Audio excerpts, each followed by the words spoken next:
Assalamualaikum warahmatullahi wabarakatuh. Masih bersama Guru Daring, belajar daring bersama Guru Daring. Baik, pada kesempatan kali ini kami dari tim Guru Daring akan menjelaskan tentang jenis-jenis formasi yang bisa diisi oleh calon PPPK atau calon-calon pelamar P3K ya. Semoga video ini nanti bisa bisa menambah pengetahuan kita, bisa menambah wawasan kita semua terhadap PPPK atau jenis-jenis formasi yang dapat diisi oleh calon pelamar-pelamar P3K. Bahwasannya bahwa PPPK ini merupakan hal baru dalam dunia kerja di negara kita ya. Jadi saya harap nanti Anda yang merupakan sebagai pelamar atau calon pelamar PPPK bisa disimak baik-baik jenis-jenis formasi yang akan dapat diisi oleh PPPK ya. Kita langsung saja menuju ke jenis-jenis jabatan yang dapat diisi oleh PPK, yaitu ada 3 macam ya. Yang pertama yaitu adalah jabatan fungsional. Yang kedua yaitu adalah jabatan pimpinan tinggi atau JPT.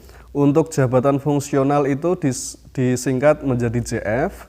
Kalau jabatan pimpinan tinggi itu bisa disingkat menjadi JPT ya, JPT. Dan yang ketiga yaitu adalah jabatan lain ya.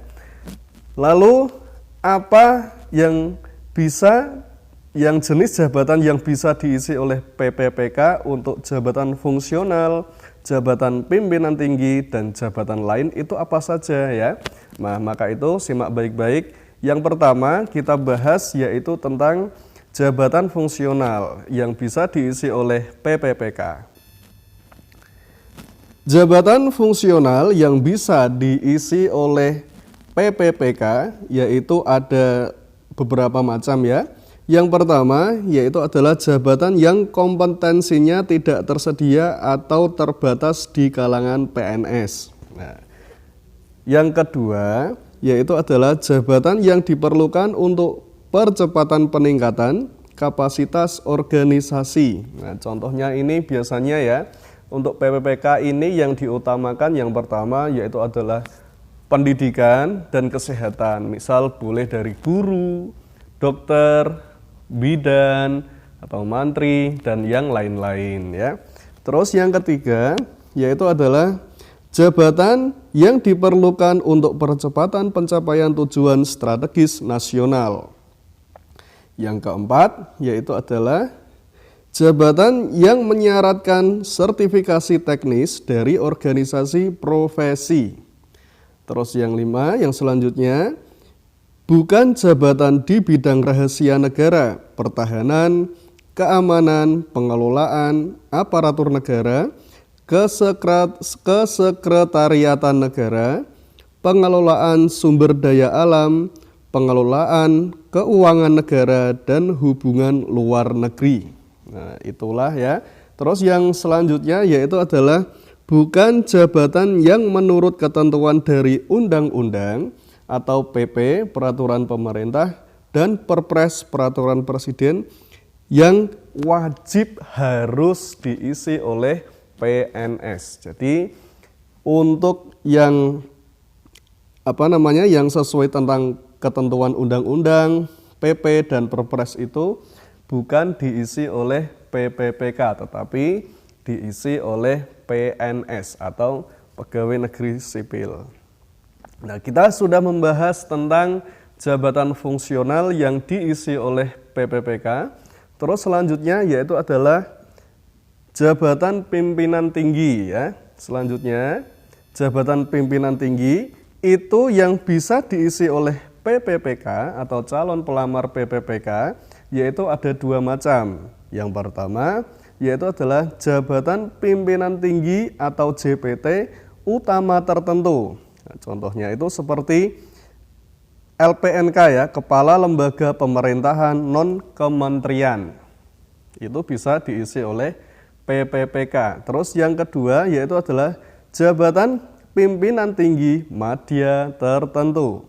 Seperti Sekretaris Jenderal Kementerian, Sekretaris Utama, dan Direktur Jenderal dan Deputi, dan lain-lain ya. Itulah jabatan pimpinan tinggi yang bisa diisi oleh calon-calon PPPK. Yang pertama yaitu adalah JPT utama tertentu, yang kedua yaitu adalah JPT media tertentu. Terus yang selanjutnya, yang jabatan lain-lain ini apa saja ya? Kita lihat. Yang pertama yaitu adalah jabatan yang disetarakan dengan JA atau JPT Pratama. Terus yang kedua yaitu adalah jabatan yang diperlukan untuk percepatan peningkatan kapasitas organisasi. Yang ketiga yaitu adalah jabatan yang diperlukan untuk percepatan pencapaian tujuan strategis nasional. Terus yang keempat yaitu adalah bukan jabatan yang berkedudukan sebagai PPK dan FOB. Terus yang kelima yaitu adalah bukan jabatan di bidang rahasia negara, pertahanan, keamanan, pengelolaan aparatur negara, kesekretariatan negara, pengelolaan sumber daya alam, pengelolaan keuangan negara, dan hubungan luar negeri. Terus yang kelima yaitu adalah bukan jabatan yang menurut ketentuan UU, PP, dan Perpres, dan jabatan tersebut harus diisi oleh PNS. Jadi ketentuan undang-undang, peraturan pemerintah, dan peraturan presiden itu diisi oleh PNS ya. Nah, itulah jenis-jenis jabatan yang dapat diisi oleh calon-calon PPPK ya. Terus selanjutnya 4 poin penting yang harus diketahui dalam perjanjian PPPK. Yang pertama yaitu adalah pencapaian kinerja. Yang kedua yaitu adalah kesesuaian kompetensi. Yang ketiga yaitu adalah kebutuhan instansi tersebut. Terus yang terakhir, yang keempat yaitu adalah setelah kita mendapat persetujuan dari pejabat pembina kepegawaian atau PPK, yaitu kita bisa diperpanjang jabatan kita menjadi PPPK itu sesuai dengan perintah gubernur, bupati, dan wali kota. Pejabat pembina kepegawaian ini PPK itu yaitu gubernur, bupati, dan wali kota. Baiklah, itulah jenis-jenis formasi yang dapat diisi oleh calon-calon PPPK. Semoga bermanfaat untuk kita semua. Mohon maaf apabila ada salah-salah kata yang kurang berkenan. Sekian, Assalamualaikum warahmatullahi wabarakatuh.